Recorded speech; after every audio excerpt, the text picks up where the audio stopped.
12월 14일에서 12월 15일 넘어가는 밤입니다. 이제 앞으로 목소리로 녹음해서 일기나 하루의 생각을 정리하는 거를 이제 녹음해 보려고 해요. 이렇게 하는 게 그냥 노트에 적어놓고 노트들 이제 어디 짱 박아놓고 다시 안 보는 것보다 확실히 딱 요즘엔 핸드폰도 많이 하고 이런 SNS에 올려놓으면 찾기 쉬우니까 내 메모리들을 좀 찾기 쉬운 곳에 놓고자 이렇게 합니다. 그리고 또 다른 이유가 뭐냐면 최근에 코너스톤 이런 뭐라 그러지?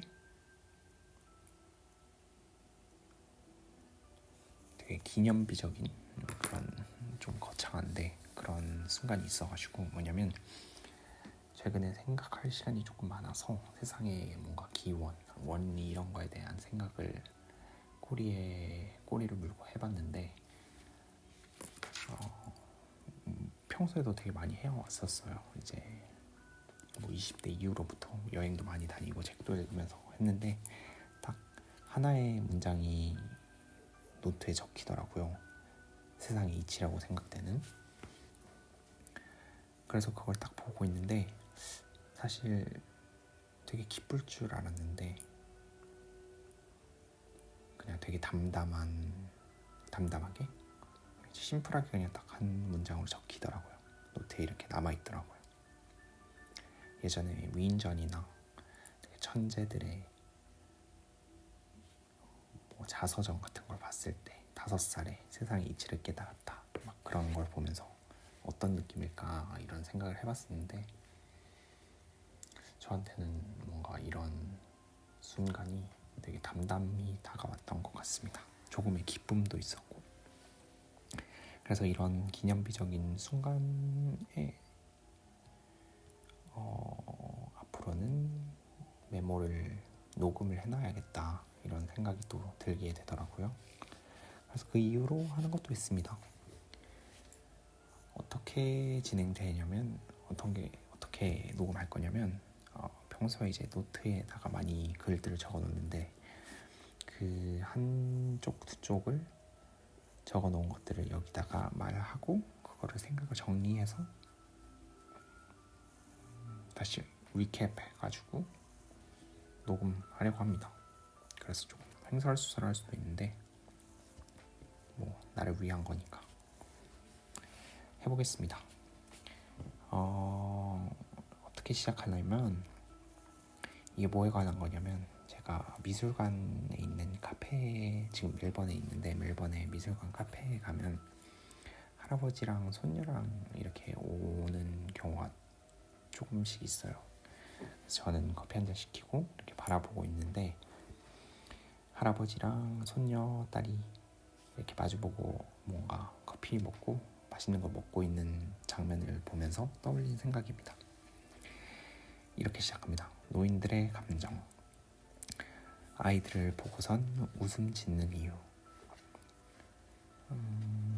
나이가 들어감에 세상에는 더 이상 새로운 일도 없기에 감정은 사그라들고 눈빛도 착 가라앉게 된다. 그들의 성숙하고 신중해 보이는 몸짓은 사실 서서히 죽어가는 단계임을 의미한다. 세상의 모든 것들을 이미 세상의 모든 것들은 이미 경험되었고 눈에 익숙함의 필터가 씌어 있기에 더 이상 그들의 모습에서 세상을 경험하는 시기의 인간들의 아이의 모습을 볼 수 없다. 새로움으로 가득한 세상에 아이들의 눈은 호기심을 띠고 이리저리 방황하며 몸과 마음은 부모의 마음도 몰라준 채 이미 저 멀리 멀어져 가 있다. 감정은 폭발하고 상상력은 팽창한다. 세상을 알아가는 단계에서는 모든 것이 새롭다. 그리고 그들의 눈빛도 빛난다. 그에 반해 할아버지 할머니들의 눈은 오로지 반평생 혹은 그 이상을 같이 지내온 파트너의 눈높이, 아이레벨 혹은 그 아래만을 향하는데 세상을 이미 수십 년간 경험해 왔기에 이미 자리 잡은 인식은 짐짓 유일한 하나의 길, 표현만을 가리킨다. 불필요한 부분은 덜어내고 최선의 효율적인 직선의 모습만을 나타낸다.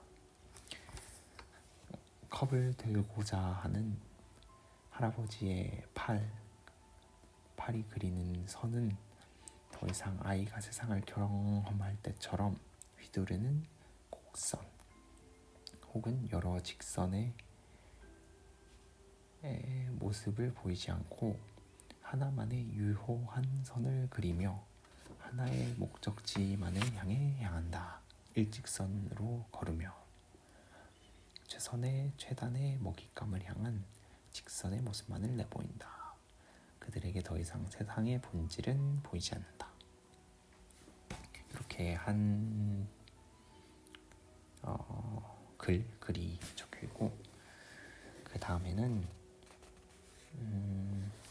눈은 세상의 한 단면만을 보게 한다. 하나의 간교와 같은 것, 하나의 모습만을 보도록 하게끔 하기 때문이다.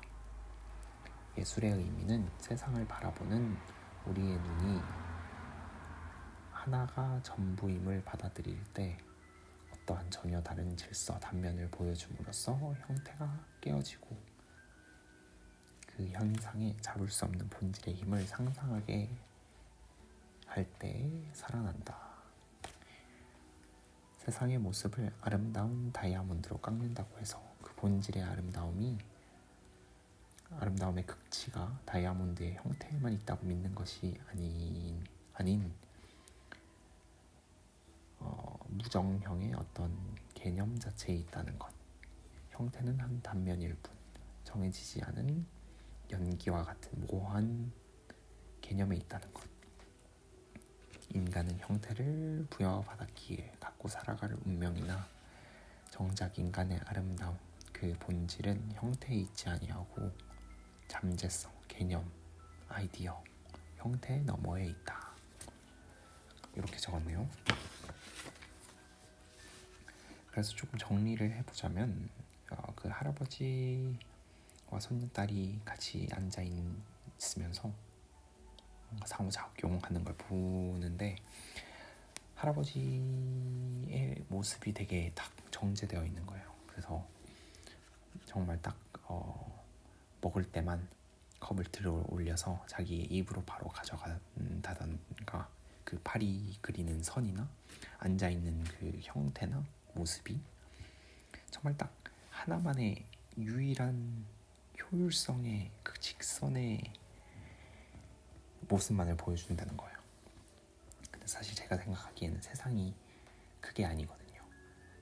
근데 그 반대편에 그 되게 어린 손녀딸이 앉아 있었는데 그 손녀딸은 어떻게 움직이냐면 되게 막 팽창하는 우주같이 이리저리 뭐 사방팔방 팔 막 휘젓고 막 그렇게 움직이는 거예요. 그래서 막 먹을 때만 잔을 드는 게 아니라 그냥 이유 없이 잔도 들고 이리저리 흔들고 막 뛰어다니고 이유가 없는 거. 그냥 세상이 되게 새로우니까 경험하는 단계잖아요. 그러니까 뭔가 세상이 잠재성으로 가득 차 있나 봐요. 그게 아이들의 누나에게는 보이나 봐요. 그래서 막 에너지도 폭발하고 감정이 폭발하면서 세상이 형성되는 거죠.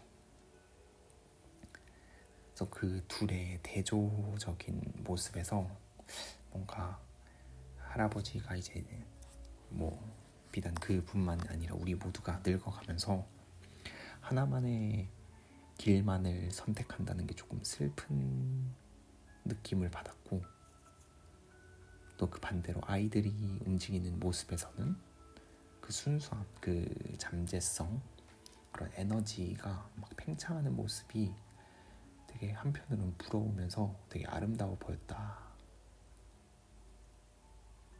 라는 게 이 글을 쓴 취지인 거, 의미인 것 같아요. 그걸 표현하고 싶었나 봐요.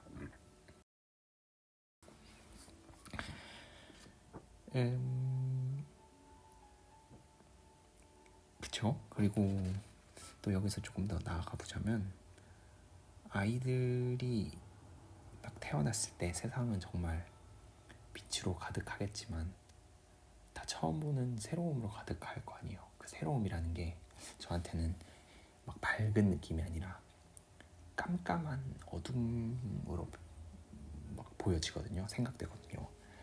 그래서 정말 막 사방팔방이 깜깜한데 내가 믿음이라는 그 등불 하나만을 딱 켜놓고 있는 거죠.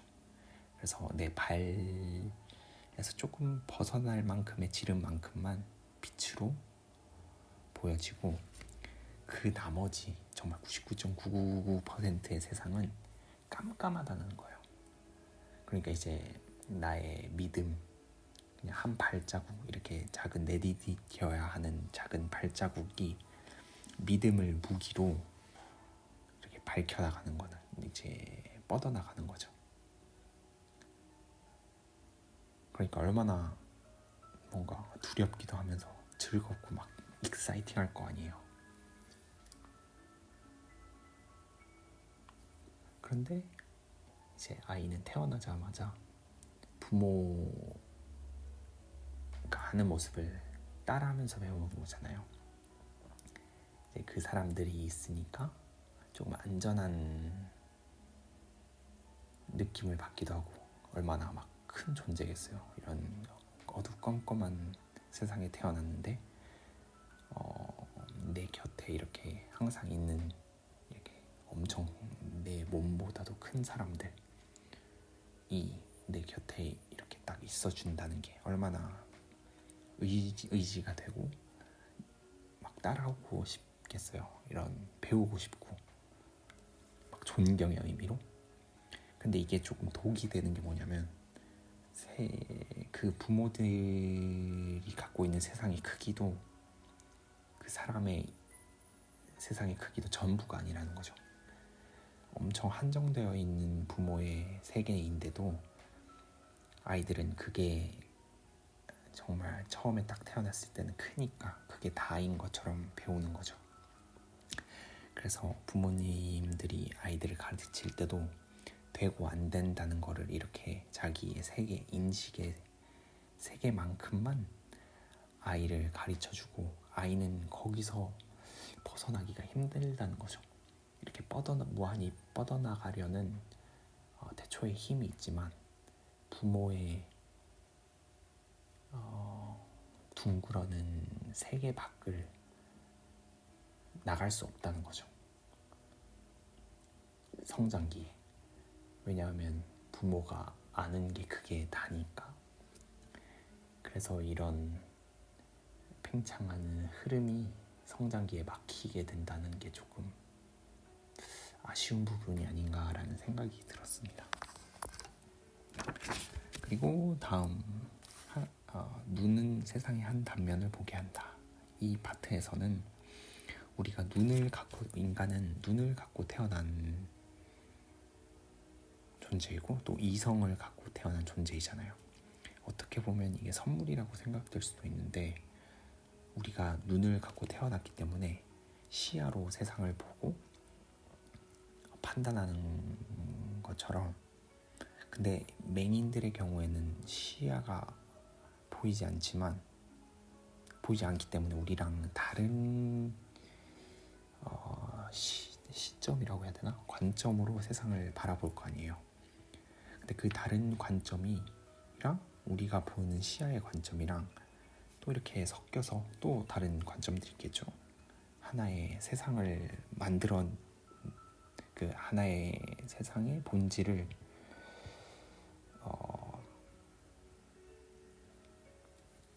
나타낼 수 있는 건데, 아니지, 세상의 본질이 여러 형태로 나타나는데 그 그게 우리가 이제 눈으로 보는 걸 수도 있고 맹인들이 보는 다른 관점이 되는 걸 수도 있는데, 우리는 이 눈에 의존하기 때문에, 시야에 의존하기 때문에 이것 말고는 볼 수가 없다는 거예요.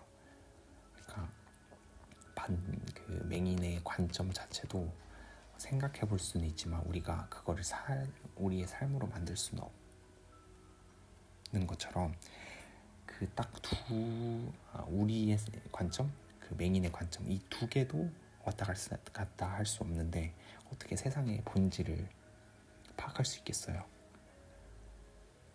그래서 이렇게 선물을 우리가 눈으로 갖고 태어나고 이성을 갖고 태어나지만 사실은 그게 억압을 의미하는 걸 수도 있다, 이런 생각을 했었고, 그래서 여기서 예술의 의미를 왜 말하게 되냐면, 예술이 우리가 어떤 관점의 시야를 갖고 바라볼 때 그거를 이제 세상의 모든 거라고 생각하면서 살아가는데, 예술은 우리가 보는 그거에서 이해할 수 없는 어떤 거를 여지를 남긴다는 거예요. 그래서 우리가 딱 예술을 바라보고 관찰하고 판단했을 때 뭔가 이해가 안 되는 부분이 있다라는 게 이 우리가 바라보는 세상이 다가 아니라는 그 잠재성을 상상하게 해준다. 그래서 그 세상의 본질에 다른 방향을 향한 사색을 열어준다라는 의미에서 예술이 의미를 가진다라고 생각했기 때문에 이렇게 적은 것 같습니다. 그래서 마지막으로 이렇게 비유를 한 게, 세상의 모습을 아름다운 다이아몬드로 깎는다고 해서 그 본질의 아름다움의 극치가 다이아몬드 그 형태에 있는 게 아니라, 사실은 어떤 형태가 아닌 무형의 어떤 개념, 연기와 같은 모호함의 진실이고 그 본질이고 아름다움이 있다 라는 걸 비유적으로 말하려고 했던 것 같습니다. 우리 인간은 형태를 부여받아 태어났지만 인간이 정작 아름다운 곳은 그 형태에 있는 게 아니라 우리의 잠재성, 개념, 아이디어, 어떤 형태에 넘어 있는 모호한 연기와 같다고 하면 조금 같은 이해, 제가 말하는 게 더 쉽게 다가갈지 모르겠는데, 뭔가 연기와 같은 거에 인간의 아름다움이 있다라고 말하려고 했던 것 같습니다. 그래서 이게 최종으로 이렇게 굳어진 생각이 아니라 과정을 또 기록하는 걸 수도 있으니까, 이 개념에 관해서는 이렇게 적어놓고 나중에 좀 더 나아갈 수 있도록, 이런 관찰을 통해서 이런 생각을 합니다, 저는. 그래서 첫 번째 일기는 이렇게 마무리하고, 이렇게 조그마한 파편에서 듣는 사람들도 본인만의 사색으로 나아갈 수 있게끔, 내 생각으로 따라가는 게 아니라 여기서 또 다른 방향의 사색으로 나아갈 수 있게끔 좋은 방향의 취지가 되었으면 좋겠다.